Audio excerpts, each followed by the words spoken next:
ইশরাক হোসেন নাকি আসিফ মাহমুদ সজীব ভুইয়া, কাকে দেখতে চান ঢাকা দক্ষিণ সিটি কর্পোরেশনের মেয়র হিসেবে? কার হাতে উঠবে নগর ভবনের দায়িত্ব?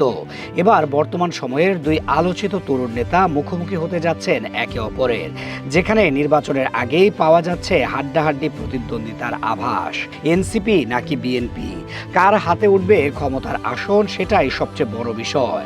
জুলাই আন্দোলন এবং অন্তর্বর্তীকালীন সরকার গঠনের পর নানান সময়ে বেশ কয়েকবার দেখা গেছে আসিফ মাহমুদ এবং ইশরাক হোসেনের মাঝে পরস্পর বিরোধিতামূলক সম্পর্কের পরিণয়। ছাত্র জনতার অভ্যুত্থানের অগ্রনায়ক আসিফ মাহমুদ যখন উপদেষ্টা পরিষদে ছিলেন, তখন থেকেই তার সঙ্গে এক প্রকার অদৃশ্য দ্বৈরথ ছিল বিএনপির নবীন নেতা ইঞ্জিনিয়ার ইশরাক হোসেনের। ত্রয়োদশ জাতীয় সংসদ নির্বাচনে ঢাকা ৬ আসন থেকে নির্বাচিত হয়েছেন ইশরাক হোসেন। এ নির্বাচনে সংখ্যাগরিষ্ঠতা পেয়ে বিএনপি সরকার গঠন করলে ইশরাক হোসেনকে মুক্তিযুদ্ধ বিষয়ক মন্ত্রণালয়ের প্রতিমন্ত্রীর দায়িত্ব দেওয়া হয়। তবে এর মধ্যেই ঢাকা দক্ষিণ সিটি কর্পোরেশনের নির্বাচনের আওয়াজ শুরু হওয়ায় এখানে মেয়র পদে লড়ার ঘোষণা দিয়েছেন তিনি।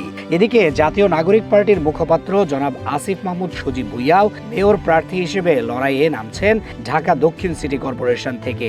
এনসিপির দলীয় সূত্রে জানা যায়, এর আগে আসিফ মাহমুদ সজীব ভুইয়া ত্রয়োদশ জাতীয় সংসদ নির্বাচনে ঢাকা ১০ আসন থেকে প্রতিদ্বন্দ্বিতা করার একটি গুঞ্জন ছিল।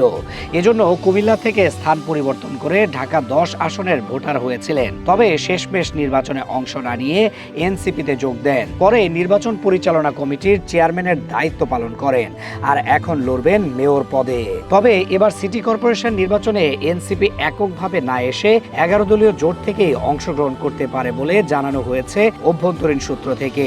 এদিকে স্থানীয় সরকার নির্বাচনে দলীয় প্রতীক নিয়ে ইসির বক্তব্য বিভ্রান্তিকর বলে উল্লেখ করেন আসিফ মাহমুদ সজীব ভুইয়া। রবিবার নিজের ভেরিফাইড ফেসবুক আইডিতে দেওয়া এক পোস্টে তিনি এ তথ্য জানান। ওই পোস্টে আসিফ মাহমুদ সজীব ভুইয়া লিখেছেন, সিটি নির্বাচন সহ যে কোনো স্থানীয় সরকার নির্বাচনে দলীয় প্রতীক থাকছে না। উপদেষ্টা থাকাকালীন সংস্কার কমিশনের প্রস্তাবনা অনুযায়ী দলীয় প্রতীক ছাড়া স্থানীয় সরকার নির্বাচনের জন্য প্রয়োজনীয় আইন সংশোধন করা হয়েছে। সুতরাং দলীয় প্রতীক ও মনোনয়ন ছাড়াই অংশগ্রহণ করা যাবে স্থানীয় সরকার নির্বাচনে।